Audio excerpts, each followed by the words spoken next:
Gold, trusted gold buyers. మీరు తాకట్టు పెట్టిన బంగారాన్ని విడిపించి ఈ రోజు ఉన్న మార్కెట్ ధరకు కొనబడను.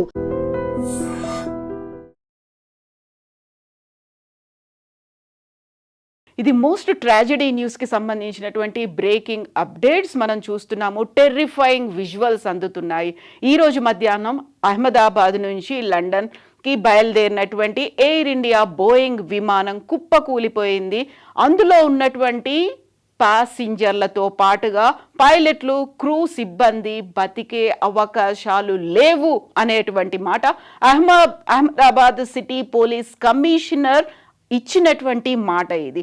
యాక్చువల్గా ఏం జరిగింది, ఎన్ని గంటలకు బయలుదేరింది, ఈ ప్రమాదం జరగడానికి గల కారణాలేంటి?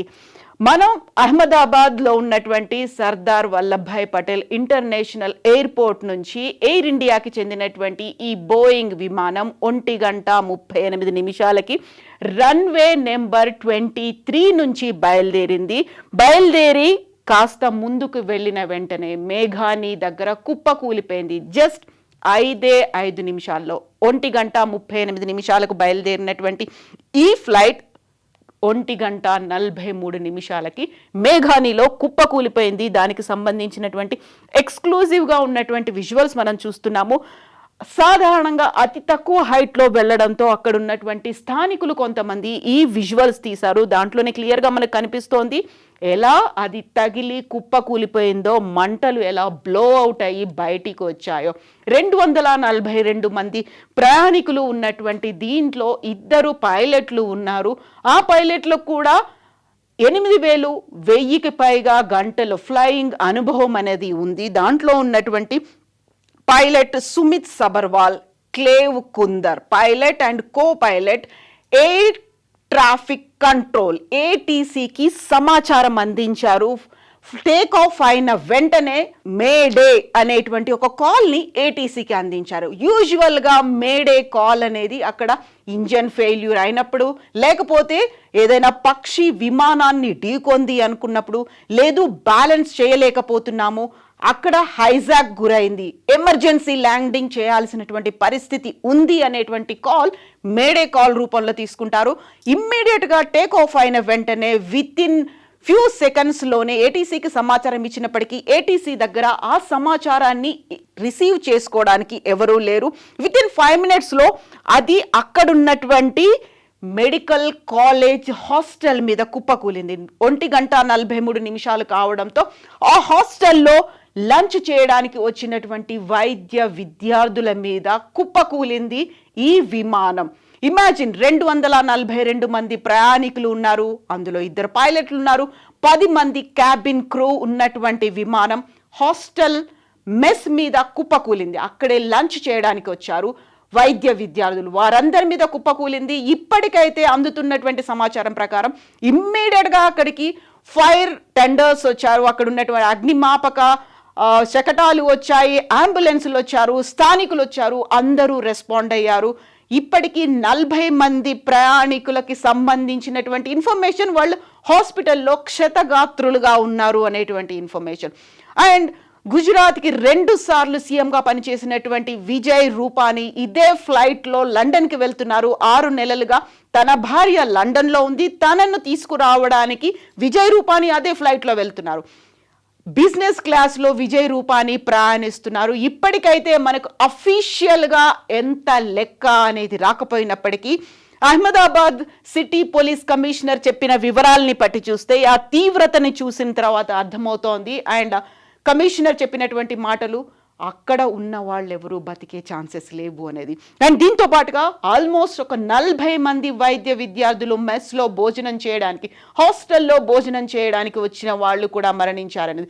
ఓవరాల్గా ఎంతమంది అనేది సమాచారం అయితే లేకపోయినప్పటికీ అందులో ఉన్నటువంటి 242 మంది ప్రయాణికుల్లో 11 మంది చిన్నారులు ఉన్నారు, 2 పసిపిల్లలు ఉన్నారు, విమానంలో 2 పైలట్లు, 10 మంది క్యాబిన్ క్రూ కూడా ఉన్నారు. పైలట్లు సుమిత్ సబర్వాల్ అండ్ క్లేవ్ కుందర్ కో పైలట్గా ఉన్నారు. ఓవరాల్గా 242 మందిలో 169 మంది భారతీయులు ఉన్నారు, 53 మంది బ్రిటన్ దేశస్థులు ఉన్నారు.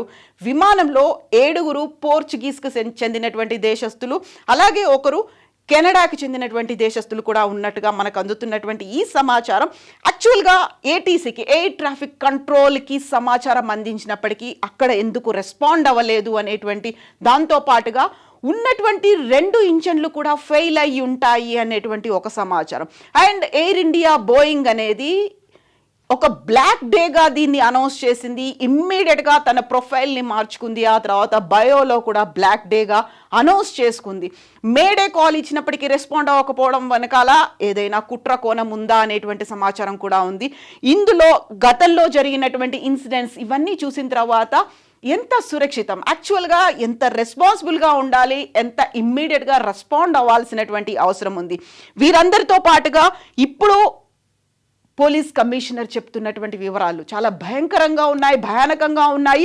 అండ్ నేను స్క్రీన్ మీద కూడా మీకు ఆ విజువల్స్ నేను చూపించలేకపోతున్నాను, ఎందుకంటే తెగిపడినటువంటి తలలు అక్కడ కనిపిస్తున్నాయి అండ్ కాలిపోయినటువంటి బాడీస్ కనిపిస్తున్నాయి. అంబులెన్స్కి తరలిస్తున్నారు. అయితే అఫీషియల్గా 40 మంది క్షతగాత్రులకు సంబంధించినటువంటి ఒక లిస్ట్ని మాత్రం రిలీజ్ చేశారు.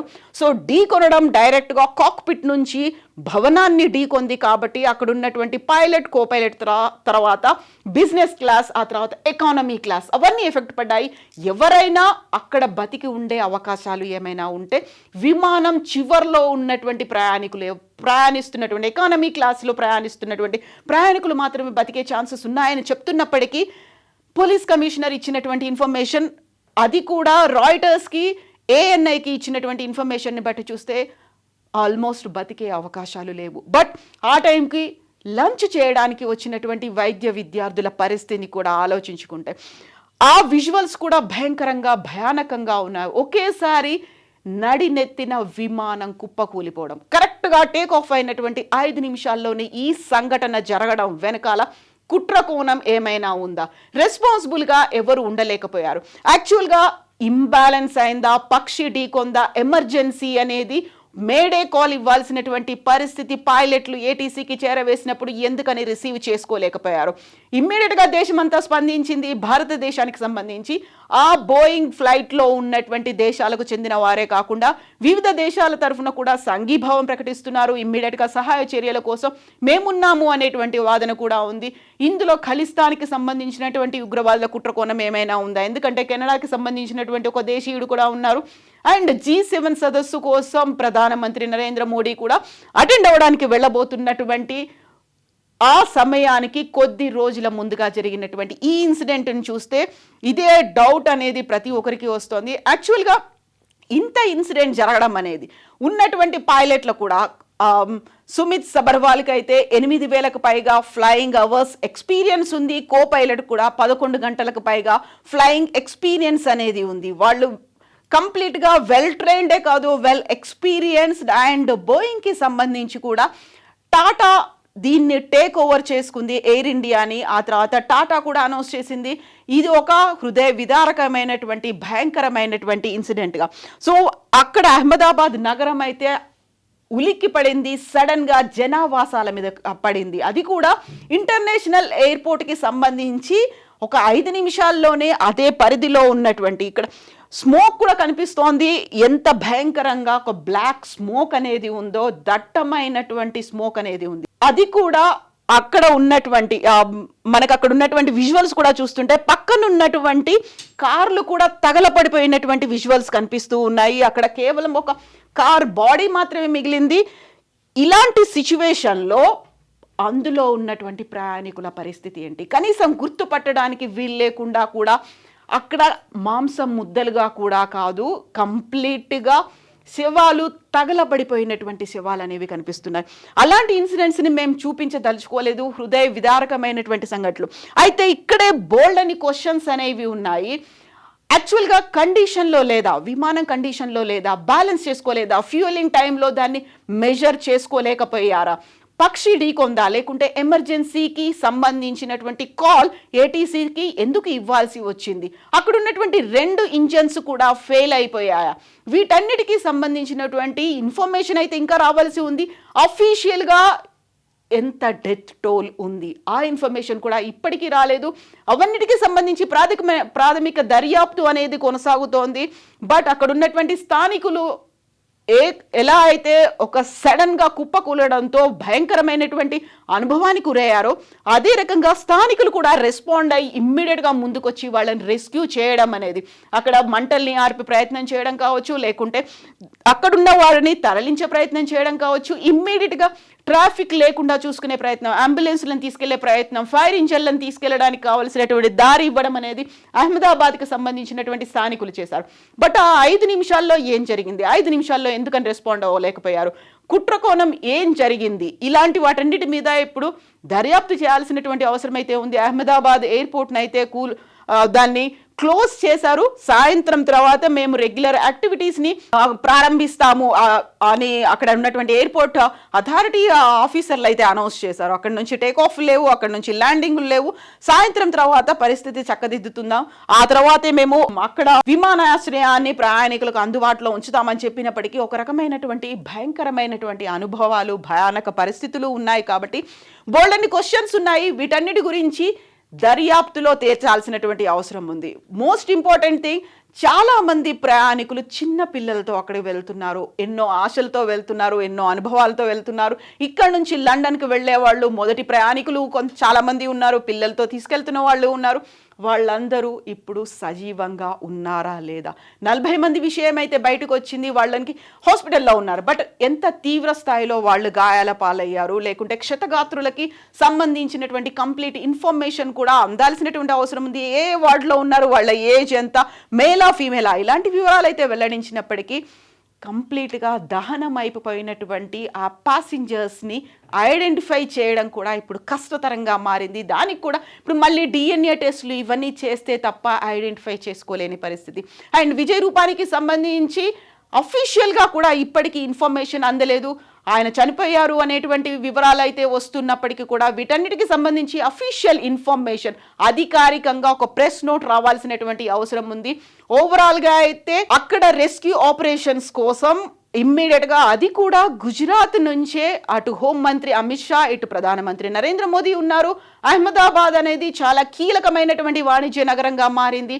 ప్రతి అంశం గుజరాత్ మోడల్గా జరుగుతోంది అని చెప్పుకున్నప్పుడు గుజరాత్లోని అహ్మదాబాద్లో అతి రద్దీగా ఉండేటువంటి ఆ విమానాశ్రయంలో డొమెస్టిక్ ఇంటర్నేషనల్ ఫ్లైట్స్తో కంటిన్యూస్గా 24/7 బిజీగా ఉండేటువంటి అలాంటి విమానాశ్రయంలోనే ఈ సంఘటన ఎలా జరిగింది అండ్ ఎయిర్ ట్రాఫిక్ కంట్రోల్లో ఎవరు లేకపోవడం ఏంటి, బోల్డ్ అన్ని క్వశ్చన్స్ ఉన్నాయి. వీటన్నిటికీ సమాధానం ఎప్పుడు వస్తుంది? యాక్చువల్గా ప్రతి ఒక్కరు కోరుకునేది అందులో ఎవరైతే బతికి బయటపడ్డారో కనీసం వాళ్ళ బాగోగులైనా చూడాలి అని వెళ్తున్నటువంటి అక్కడ సహాయం చేసినటువంటి స్థానికులకి అభినందనలు తెలియచేయాల్సిన అవసరం ఉంది. బట్ ఉన్నటువంటి క్వశ్చన్స్కి ఆన్సర్ చేయాల్సినటువంటి అవసరం కూడా ఉంది. కుట్రకోణం ఉందా లేదా తేల్చాల్సినటువంటి పరిస్థితులు అయితే ఉన్నాయి. బట్ మనం ప్రే చేయాల్సినటువంటి అవసరం ఉంది. అహ్మదాబాద్ సిటీ పోలీస్ కమిషనర్ చెప్పిన దాన్ని బట్టి చూస్తే ఎవరు బతికే అవకాశాలు లేవు అన్నప్పటికీ 40 మంది క్షతగాత్రుల వివరాలు, హాస్పిటల్స్లో వాళ్ళకి వైద్యం అందుతోంది అనేటువంటి వివరాలు అయితే వచ్చాయి. కాబట్టి ఆ 40 మంది అయినా సేఫ్గా ఉండాలని కోరుకుందాం. ఆన్సర్స్ రాని క్వశ్చన్స్ అయితే ఉన్నాయో వాటన్నిటికీ దర్యాప్తులో తొందరగా తేలాలని అండ్ ఇలాంటి ఇన్సిడెంట్స్ మళ్ళీ జరగకూడదని కోరుకుందాం. నిజంగా ప్రస్తుతం ఉన్నటువంటి సమాజం దేనికి ప్రయారిటీ ఇస్తుంది? ఆర్థిక సంబంధాల చుట్టూ మాత్రమే తిరుగుతుంది. మళ్ళీ ఎన్నికలంగానే చాలా విరక్తి కలుగుతాను. మంచి అనిపిస్తుంది కదా, లేడీస్ కూడా ఛాలెంజింగ్ జాబ్స్ చేసినప్పుడు చాలా బాగుంటది. ట్రాఫిక్ అసిస్టెంట్స్ గా నియమించిన ట్రాన్స్జెండర్స్ అందరితో సాల్యూట్ చేయించుకుంటున్నారు. ఫుడ్ డెలివరీ ఇవ్వటానికి వెళ్ళినటువంటి డెలివరీ బాయ్ అనిల్ పై కళ్ళ ముందు